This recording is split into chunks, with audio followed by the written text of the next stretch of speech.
The desert wind howled across the orange sands of planet Cathera. Jiho stood outside the human research camp, watching the twin suns set on the horizon. The sky turned purple and pink, colors he had never seen back on Earth. He pulled his jacket tighter around his body. The temperature was dropping fast, as it always did on this strange world. Jiho was young for a space explorer, only 24 years old. He had joined the crew of the Horizon's Edge just 6 months ago. His job was simple: help the scientists study alien life and make sure everyone stayed safe. He was not a diplomat or a warrior. He was just an ensign, the lowest rank on the ship, but he took his work seriously. The Vakrin were the reason humans had come to Cathara. These aliens were unlike anything humans had encountered before. They stood on 2 legs like humans, but that was where the similarities ended. Their bodies were covered in scales that looked like polished black stone. Sharp claws grew from their fingers and toes. Their eyes glowed amber in the darkness like burning coals. When they opened their mouths, rows of teeth gleamed white and deadly.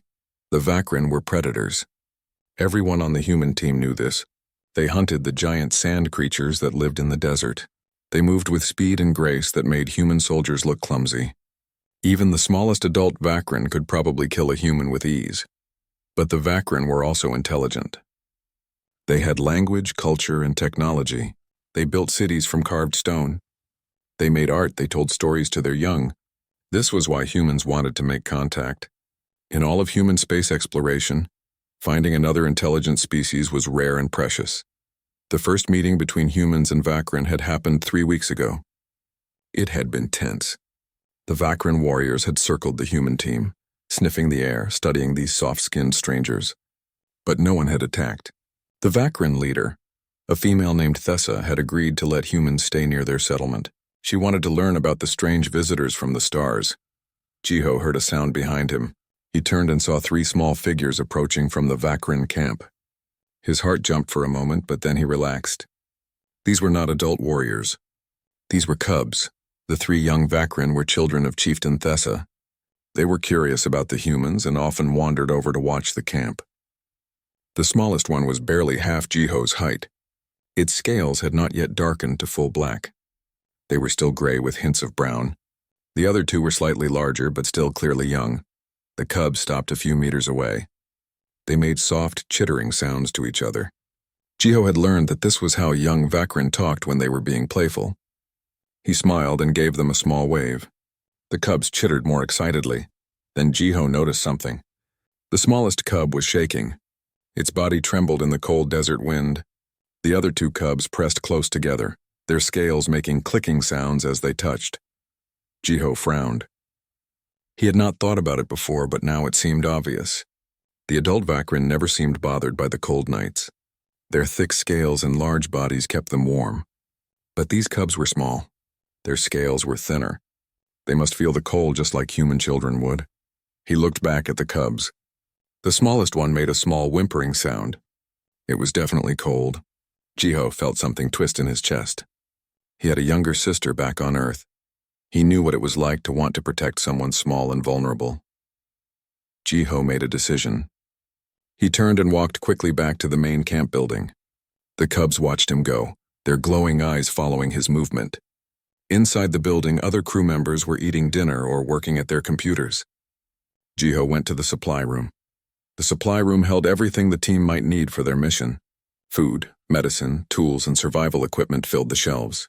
Jiho searched through the emergency supplies until he found what he wanted. 3 thermal blankets still sealed in their silver packages. These blankets were standard equipment on all human ships. They were made from special material that trapped heat. They were light and compact but incredibly warm. Humans used them in cold environments or emergencies. Jiho took the 3 packages and went back outside. The cubs were still there waiting. They had moved a bit closer to the human camp, seeking shelter from the wind behind a large rock. When Jiho approached, the cubs tensed. They were still wild creatures, still wary of humans. Jiho moved slowly. He sat down on the sand about 3 meters away from them.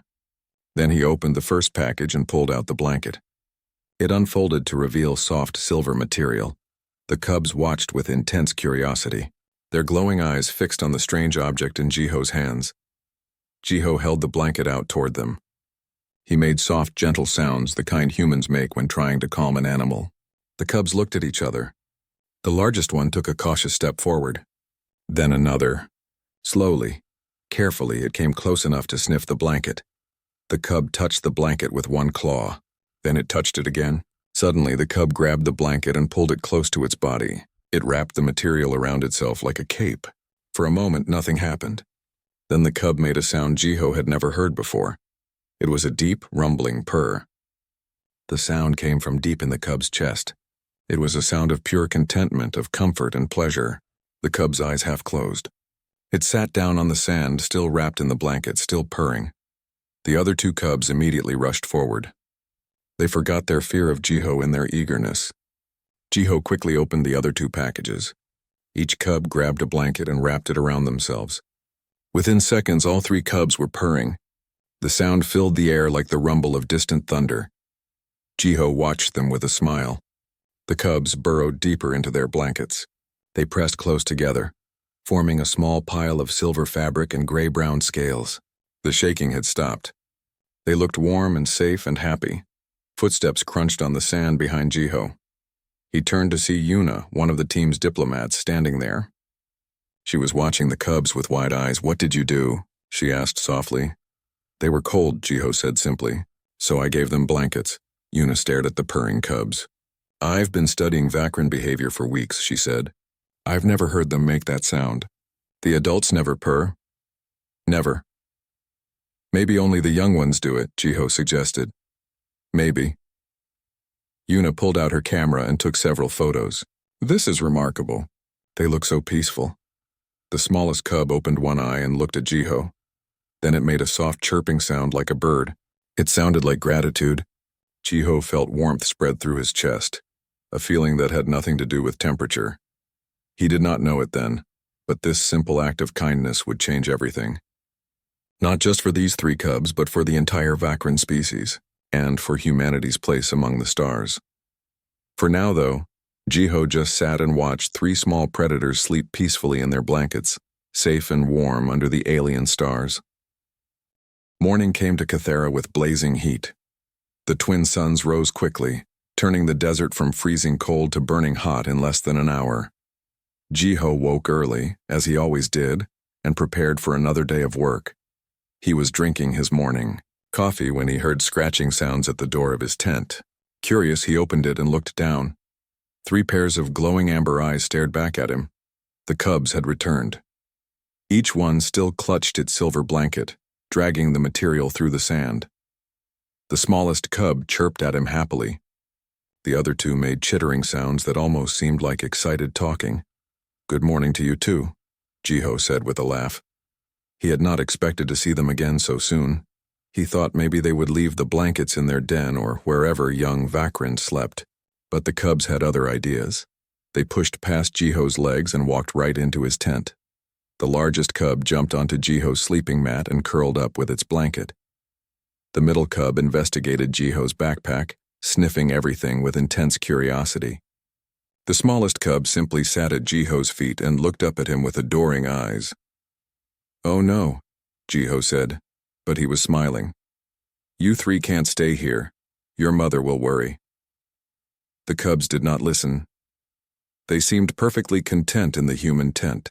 The largest one was already falling back asleep on Jiho's bed, purring softly. Jiho sighed. He finished his coffee and gently herded the cubs back outside. They went, but reluctantly. All day long, as Jiho worked around the camp, the cubs followed him.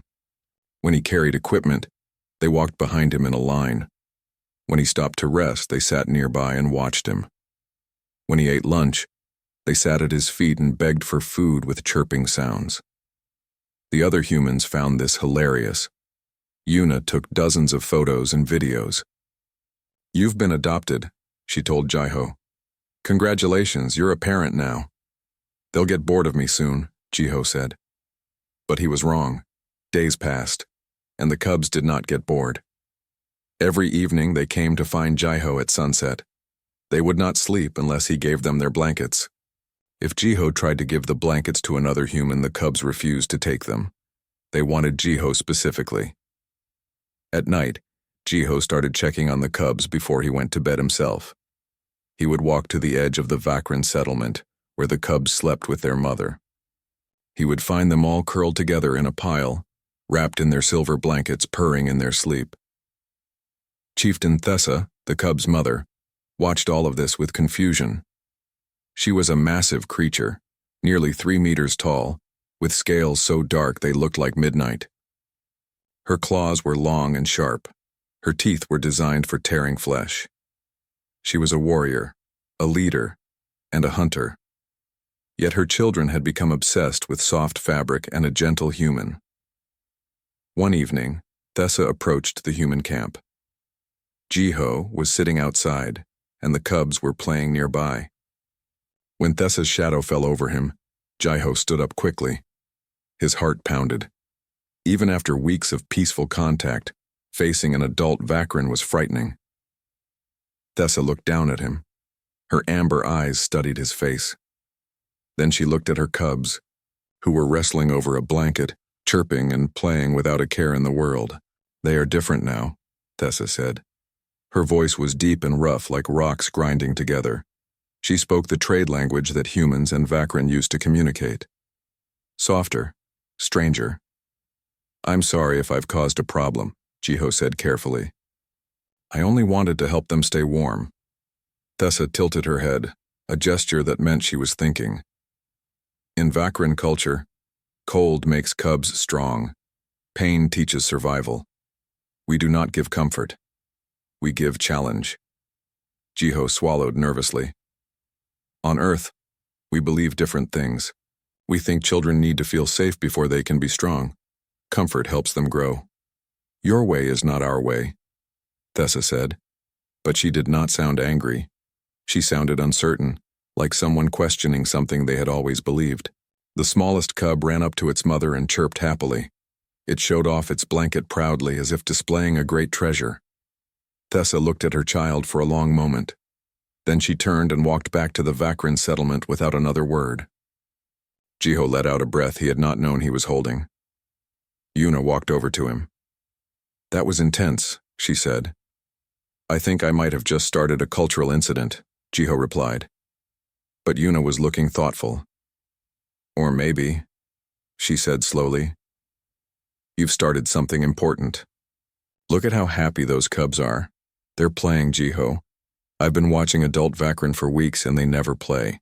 They hunt, they fight, they work, but they never just play for fun." Jiho watched the cubs. Yuna was right. The 3 young Vakran were wrestling and chasing each other, making joyful sounds. They rolled in the sand and jumped on each other's backs. They were acting like human children or puppies or any young creature that felt safe enough to be silly. "Maybe that's what the blankets really gave them," Jiho said quietly. "Not just warmth, safety, the feeling of being protected and cared for." Yuna smiled. "You might be smarter than you look, Ensign." Over the next week, something interesting happened. Other young Vakrans started noticing the 3 cubs.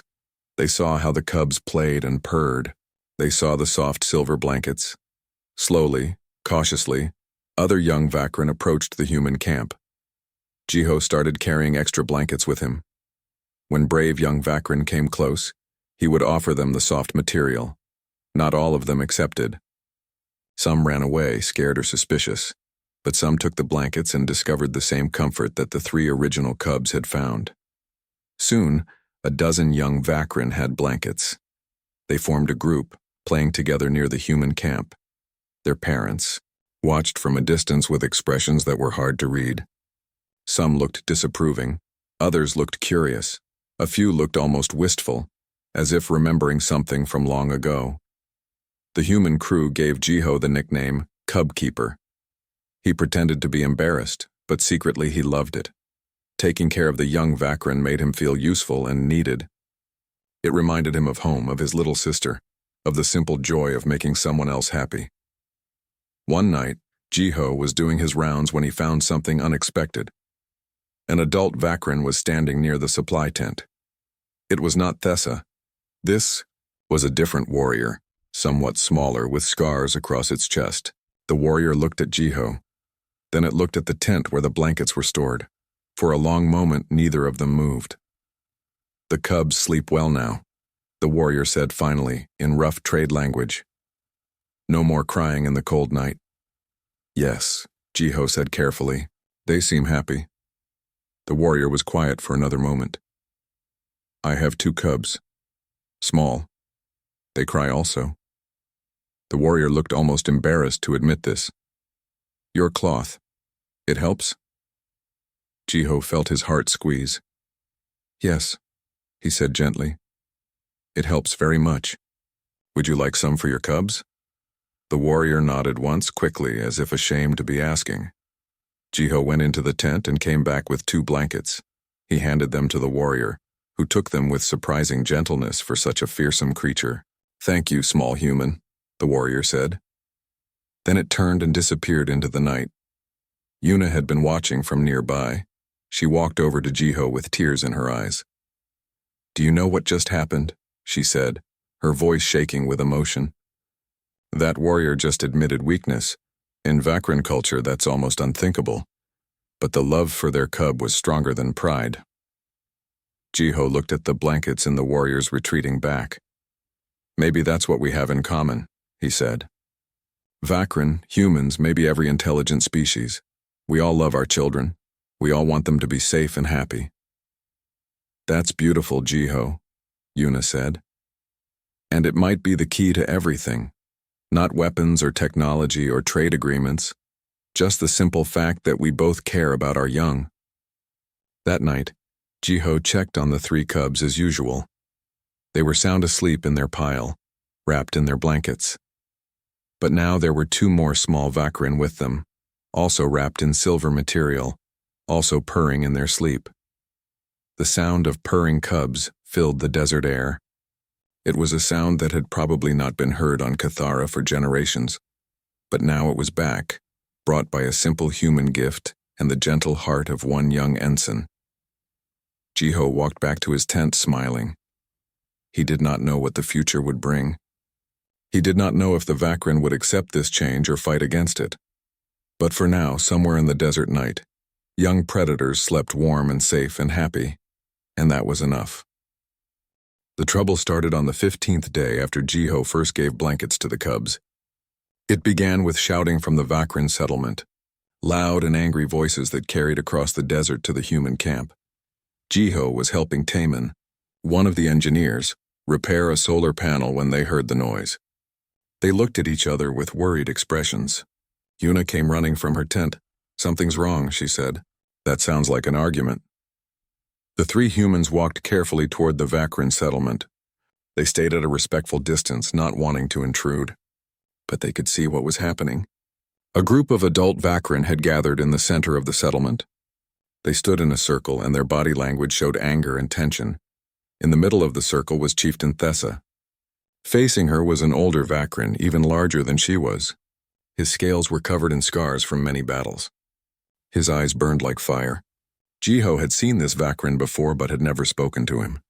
Yuna had identified him as Elder Vross, one of the most respected warriors in the tribe. "This is shameful," Elder Vross's voice boomed across the desert. "Cubs who cannot endure the cold are weak. You allow them to become soft with these human fabrics. You dishonor our ancestors." Thessa stood tall, but Jiho could see tension in her posture. "The cubs are healthy," she said firmly. "They eat well. They grow strong. The blankets harm nothing. They harm everything." Vross roared. "They harm our pride. They harm our traditions. Young Vakran must learn to suffer, to endure, to be strong through pain.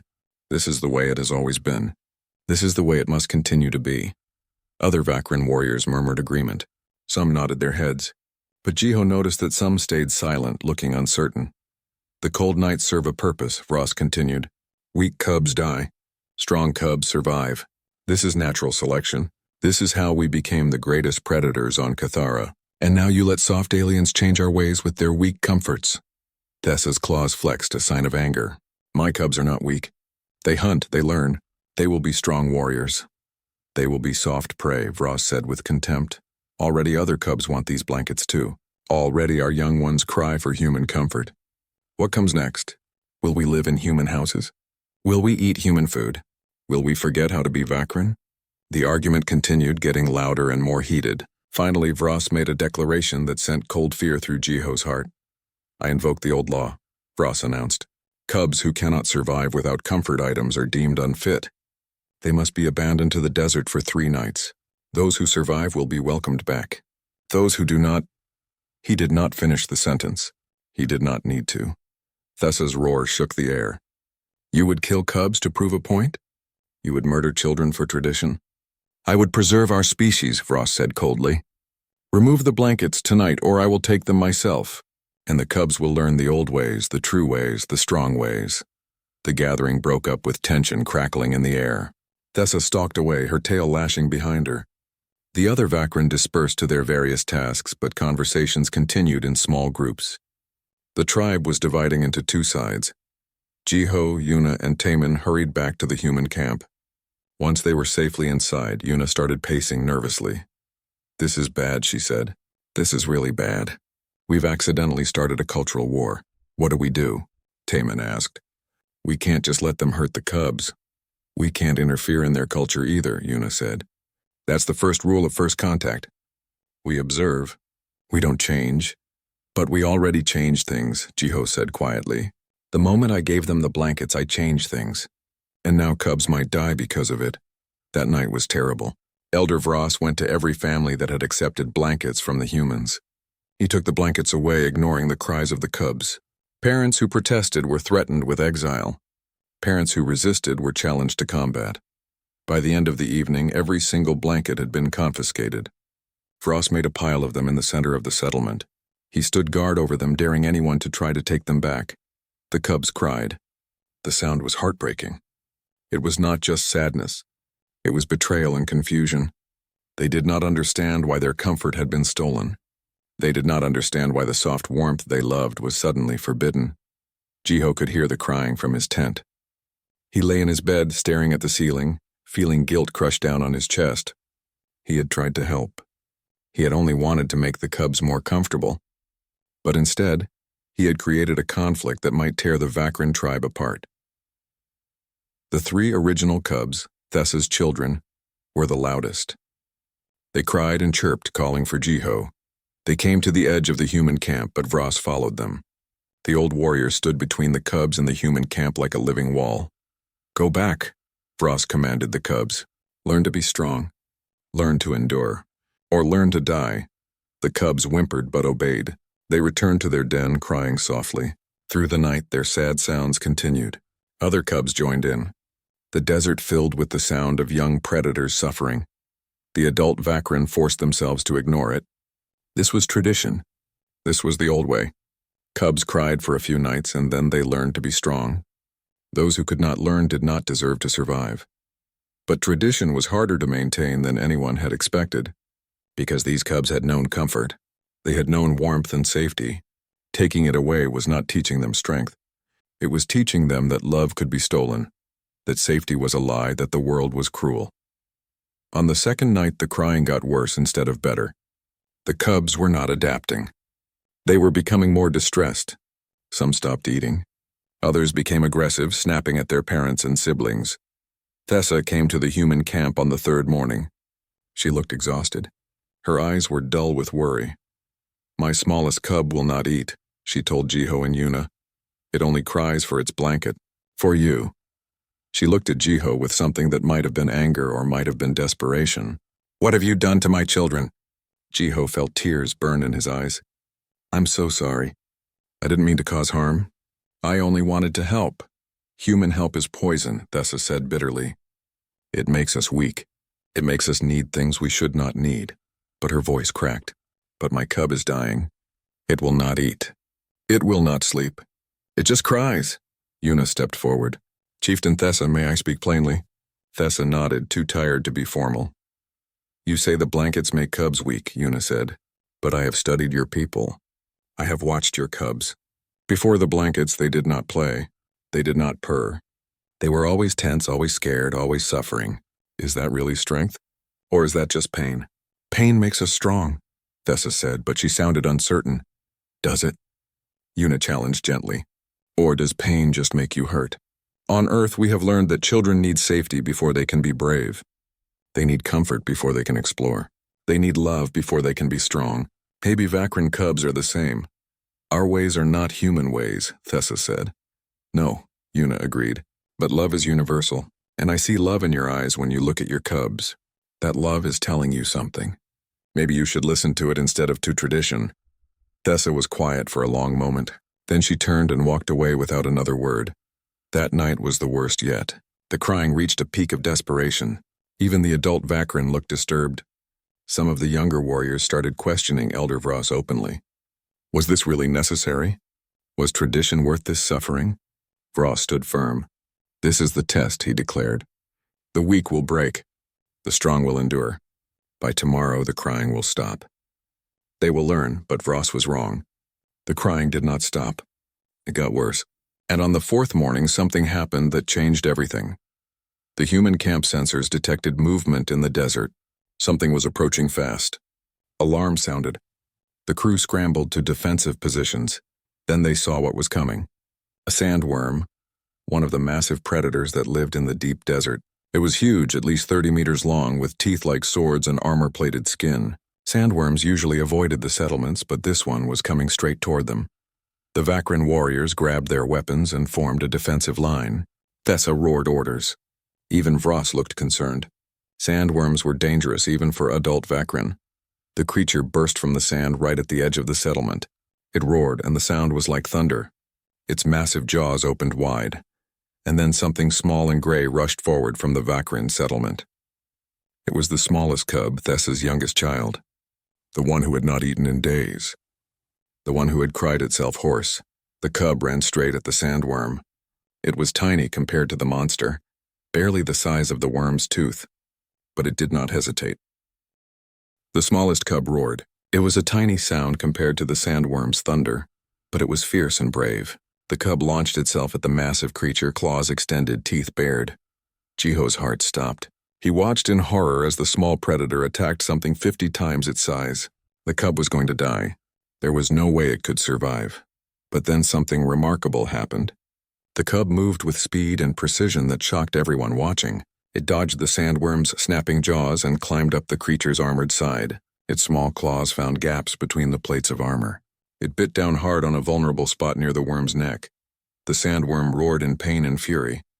It thrashed, trying to shake off the tiny attacker. But the cub held on with desperate strength. It was not trying to kill the worm. It was too small for that. But it was trying to protect its home, its family, and the human who had shown it kindness. Other Vakran warriors rushed forward to help. Thessa was fastest, her massive form a blur of motion. She and 3 other warriors attacked the sandworm from different angles. The battle was fierce but brief. Together they drove the creature back into the sand. It retreated, wounded and angry, leaving a trail of dark blood across the orange desert. The smallest cub tumbled from the worm's back as it fled. The tiny predator hit the sand hard and lay still for a terrifying moment. Then it stirred. It stood up on shaking legs. Blood dripped from several cuts on its body, but it was alive. The cub looked around until it spotted Jiho standing at the edge of the human camp. Then it limped toward him, ignoring its mother's calls, ignoring the other Vakran. It walked straight to Jiho and collapsed at his feet, making a soft chirping sound that was almost like a sob. Jiho dropped to his knees and carefully picked up the small creature. It was surprisingly light in his arms. He could feel its heart racing, could feel the trembling in its small body. The cub looked up at him with those glowing amber eyes and made another soft sound. Thessa ran over, her eyes wild with fear and fury. "Give me my child," she demanded. Jiho carefully handed the cub to its mother. Thessa held her baby close, examining the wounds with gentle claws. The cub nuzzled against her chest and made a weak purring sound. The Vakran warriors gathered around. They stared at the smallest cub with expressions that were hard to read. Some showed respect, others showed confusion. All of them looked shaken. Elder Vras pushed through the crowd. He looked at the cub, then at Jiho, then back at the cub. His scarred face was impossible to read. "This cub has shown great courage," Vras said slowly. "Small, weak, starving. Yet it attacked a sandworm to protect the tribe." He paused and something shifted in his expression. "This cub has blankets. This cub cries for human comfort, yet this cub is the bravest warrior here today. A heavy silence fell over the gathering. Frost looked around at the other Vakrin, his gaze settling on each warrior in turn. I was wrong, Frost said, and those words seemed to cost him great effort. I thought comfort makes weakness. I thought suffering makes strength. But this small cub proves me wrong. The blanket did not make it weak. The blanket made it feel safe, and feeling safe made it brave enough to protect others. He turned to face Jiho. The old warrior lowered his head slightly, a gesture of respect. Human, I owe you apology. You gave gift to our young. I called it poison. I was fool. Jiho swallowed hard. His throat was tight with emotion. You are protecting your culture, Elder, I understand. Culture that harms cubs is bad culture, Ross said firmly. Culture must serve the people, not the other way around. He looked at Thessa. Chieftain. I was wrong to invoke old law. I was wrong to take the blankets. I ask forgiveness. Thessa's eyes were full of tears. Jiho had not known Vakrin could cry, but there was moisture on her scaled cheeks. You are forgiven, Elder. We all did what we thought was right. Now we must do better. The smallest cub made a weak chirping sound. It looked at Jiho again with pleading eyes. The meaning was clear. It wanted its blanket. Ross himself walked to the pile of confiscated blankets in the center of the settlement. He picked up a silver blanket with surprising gentleness. He brought it back and carefully draped it over the small cub in Thessa's arms. The effect was immediate. The cub stopped trembling. Its breathing slowed. It snuggled into the soft material and closed its eyes. Within moments it was purring softly, the sound of peace and safety and home. Give blankets back to all cubs, Frost commanded the other warriors. Now immediately. The warriors obeyed without question. They distributed the blankets to crying cubs throughout the settlement. As each young Vakrin received its comfort item back, the crying stopped. The desert filled with the sound of purring instead. Yuna stood next to Jiho, watching the scene with tears streaming down her face. You did it, she whispered. You changed an entire culture. The cub did it, Jiho said. I just gave a blanket. That brave little cub showed everyone what really matters. Over the next few days, something beautiful happened in the Vakrin settlement. The cubs who had blankets returned to eating and playing. They healed from their ordeal physically and emotionally, but more than that, the entire tribe began to change. Adult Vakrins started watching their cubs play with new eyes. They saw joy and laughter they had never noticed before. They saw how the cubs learned through play, how they grew confident through feeling safe, how they became brave through being loved. One evening, Jiho was surprised when Chieftain Thessa approached him with a request. Human Jiho, I wish to try something. I wish to use blanket, Jiho blinked in surprise. You want a blanket? For yourself? Thessa looked almost embarrassed. Cubs sleep well with blankets, perhaps adults could also benefit. I wish to see. Jiho quickly retrieved one of the larger blankets from the supply tent. He gave it to Thessa, who held the soft material uncertainly. She looked at it as if it might attack her. Just wrap it around yourself, Jiho suggested gently. When you sleep tonight, try using it. Thessa nodded and took the blanket back to her den. Jiho did not see her again that night, but the next morning she returned and her whole demeanor was different. She looked rested in a way he had never seen before. Her eyes were bright and clear. Her movements were relaxed. I slept, Thessa said with wonder in her voice. Truly slept. Deep and peaceful. No dreams of danger, no waking every hour to check for threats. I did not know sleep could be like this. You've never slept well before? Yuna asked, fascinated. Vakrin warriors do not sleep well, Thessa explained. We sleep light, always ready for danger, always tense. This is normal for us. This is how we survive. But last night, she touched the blanket she still carried with gentle claws. Last night I felt safe. For the first time since I was a small cub, I felt truly safe. And I slept. Yuna and Jiho exchanged looks. They were beginning to understand something profound about Vakrin culture. It was not just harsh. It was traumatized. Generation after generation of Vakrin had grown up without ever feeling safe, without ever knowing comfort, without ever experiencing true rest. They had been surviving but not truly living. Within a week, every adult Vakrin who had young cubs requested blankets. They tried them cautiously at first, almost ashamed to admit they wanted comfort. But once they experienced real sleep, real rest, they could not go back. Taman, the engineer, saw an opportunity. He approached a group of Vakran artisans who made clothing and armor. "Would you like to learn how to make these blankets yourselves?" he offered. "I can teach you the technique. Then you won't need to rely on human supplies." The artisans were eager to learn.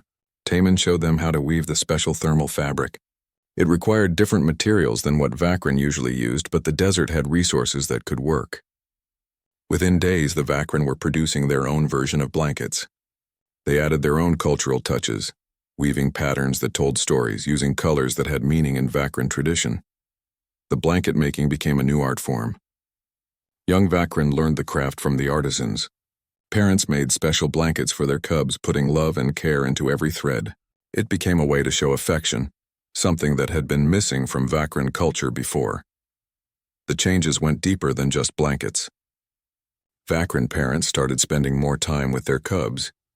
They played with them instead of just training them. They comforted them when they were scared instead of telling them to be strong. They showed affection openly instead of hiding it behind traditions of toughness. Elder Vross watched all of this with complex emotions on his scarred face. One evening he approached Jiho as the young human was watching the sunset. "You have changed us," Vross said. "In ways I still do not fully understand." "I just gave some blankets," Jiho said modestly. "No," Vross said firmly. "You gave more than cloth. You gave permission. Permission to be soft, permission to need comfort, permission to love our young ones openly." He was quiet for a moment. "We thought these things were weakness. We were wrong. They are what make us truly strong." "What changed your mind?" Jiho asked curiously. Vross looked out at the desert. That small cub, so brave, so fierce. It had known comfort and still chose courage. It had known safety and still chose to fight. "I realized then that comfort does not take away strength. It gives strength purpose. We are not strong to survive suffering. We are strong to protect what we love." He turned his burning amber eyes to Jiho. "You humans understand these 6 months passed on Kethera. The desert planet went through its seasonal changes, and so did its people. The Vakran settlement looked different now. Colorful blankets hung from the stone buildings, drying in the sun. Cubs played openly in the streets, their laughter and chirping filling the air. Adults moved with less tension in their bodies, their steps more relaxed, their eyes brighter. Jiho walked through the settlement with ease now. He was no longer a stranger or a curiosity. He was family. Cubs ran up to greet him, showing off new blankets or toys. Adults nodded respectfully as he passed. He had become a permanent part of the community. The 3 original cubs had grown significantly. They were now adolescents, gangly and awkward as they adjusted to their changing bodies. But they still kept their first blankets, now worn and faded from months of use. These blankets held a special place in their dens, treasured like precious artifacts. The smallest cub, the brave one who had attacked the sandworm, had become something of a legend. Other young Vakran looked up to this cub as a hero. The small predator had grown confident and strong, training to be a warrior while still maintaining a gentle, playful nature. It visited Jiho every day, bringing gifts of interesting stones or showing off new hunting techniques. But the changes went far beyond just 3 cubs. The entire Vakran civilization was transforming in ways nobody had expected. Chieftain Thessa had called a grand council meeting, inviting not just her own tribe, but Vakran from across the planet. Leaders and elders traveled from distant settlements to hear about the changes happening here. Many came skeptical, even hostile. They had heard rumors that humans had made the warriors soft and weak. The council meeting took place under the open sky, with hundreds of Vakran gathered in a natural amphitheater of stone. Human observers, including Jiho, Yuna, and Taman, were given places of honor at the front. Elder Vross spoke first. His voice carried across the assembly, strong and clear. "I stand before you as a warrior of 50 seasons. I have fought in 30 battles. I have killed 6 sandworms with my own claws. I have never shown weakness or asked for mercy." The assembled Vakran nodded. Many knew Vross's reputation as one of the fiercest warriors alive. "And I tell you now," Vross continued, "that I was wrong about strength. We have all been wrong. For generations we have confused suffering with power. We have mistaken hardness for courage. We have taught our cubs to endure pain when we should have taught them to thrive in peace." Murmurs rippled through the crowd. Some sounded angry. Others sounded intrigued. "The humans brought blankets," Vross said. "Simple cloth. Nothing more." But that simple cloth revealed a truth we had forgotten. Our cubs were suffering, not because they were weak, but because they were cold. And we, in our pride, called their suffering strength. He gestured to the adolescents sitting nearby, including the 3 original cubs. These young ones know comfort.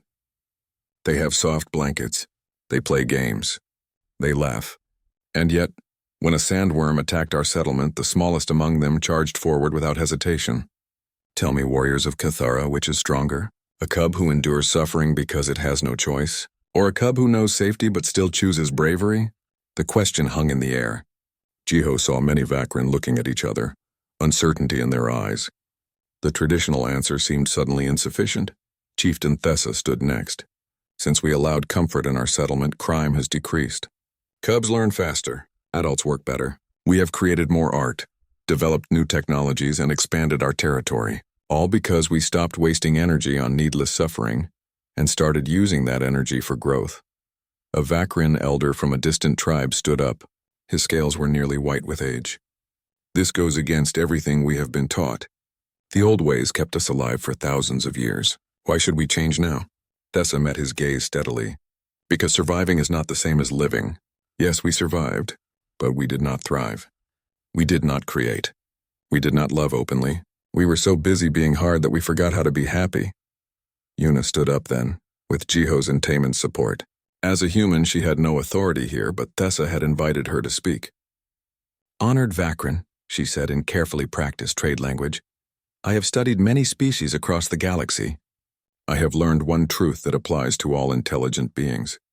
Those who care for their young, who show them love and safety, become the strongest civilizations, not because their warriors are tougher, but because their people are healthier, smarter, more creative, and more willing to work together. She gestured to the human camp, visible in the distance. Humans are physically weak compared to Vakrin. We have no claws, no thick scales, no natural weapons. Yet we spread across the galaxy. Do you know why? Because we take care of each other. Because we value comfort and love as much as we value strength and courage. Another elder spoke up. But if cubs grow soft, they will not survive hardship when it comes. Taemin stood up to answer this. Respectfully, elder, we have observed the opposite. Cubs who feel safe are more willing to take risks. Cubs who know comfort are more creative in solving problems. Cubs who are loved grow into adults who care about their community. The strongest societies are not those that endure the most suffering. They are those that reduce suffering so energy can be used for growth instead of mere survival. The debate continued for hours. Some Vakrin remained unconvinced, but many listened with open minds. And when Thessa invited the skeptical elders to stay in the settlement for a week to observe the changes, several agreed. Those who stayed witnessed something that changed their minds more effectively than any speech could. They saw cubs playing and learning. They saw adults working together with less conflict. They saw wounded warriors healing faster because they rested better. They saw artisans creating beautiful new crafts. They saw scientists developing new technologies. And perhaps most importantly, they saw happiness. They saw Vakrin purring not just as cubs, but as adults. They saw affection displayed openly between parents and children, between partners, between friends. They saw a community that was strong not despite their comfort, but because of it. One by one, the visiting elders requested blankets. They wanted to experience what Thessa's tribe had discovered, and when they returned to their own settlements, they brought not just blankets but a new philosophy. The change spread across Cathara like ripples in water. Not every settlement accepted it immediately. Some clung to the old ways. But slowly, gradually, Vakrin culture shifted. Blanket making became a respected profession. Comfort items were given to cubs at birth as a blessing for a happy life. Warriors still trained hard and stayed strong, but they also rested well and loved openly. The Vakrin civilization began to flourish in ways it never had before. With better rest, their scientists made breakthroughs in technology. With less internal conflict, their society became more stable. With happier cubs growing into healthy adults, their population grew stronger. And through all of this, the relationship between humans and Vakrin deepened. What had started as a simple first contact mission became a true friendship between two species. The Vakrin invited more humans to visit their planet. They shared their knowledge of desert survival and hunting techniques. In return, humans shared medical technology, engineering expertise, and cultural ideas. 6 months after Jiho first gave blankets to 3 cold cubs, Chieftain Thessa made a formal announcement. The Vakran were requesting to join the Galactic Alliance. They wanted to forge official ties with humanity and other species. They wanted to share what they had learned about the balance between strength and comfort, between courage and care. The day before the horizon's edge was scheduled to leave Cathara, the entire Vakran settlement gathered for a ceremony. They had prepared a gift for the departing humans. Jiho stood at the center of the gathering, feeling overwhelmed by the crowd of Vakrans surrounding him. Thessa approached, carrying something large and folded. "Human Jiho," she said formally, "you came to our world as a stranger. You could have kept your comfort to yourself. But you saw suffering and chose kindness. You saw cold cubs and gave warmth. One simple act from one small human changed everything for my people." She unfolded what she was carrying. It was a blanket, but unlike any Jiho had seen before. It was enormous, sized for a human bed. The fabric shimmered with colors that shifted in the sunlight. Woven into it were images that told a story. 3 small cubs receiving silver blankets, a tiny cub attacking a sandworm, Vakran of all ages sleeping peacefully under starlight. "This blanket tells your story," Thessa said. "It tells how one human's compassion changed a civilization. We will make copies and give them to every Vakran settlement. Your name will be remembered in our history forever." Jiho accepted the blanket with trembling hands. He could barely speak around the lump in his throat. "I don't deserve this," he managed to say. "I just gave some blankets." "You gave more than blankets," Elder Vross said, stepping forward. "You gave us permission to be complete beings, strong and soft, fierce and gentle, brave and loving. You showed us that these things are not opposites. They are 2 parts of the same whole." The 3 original cubs, now tall adolescents, came forward. The smallest one, the brave cub, spoke in halting trade Lanhis.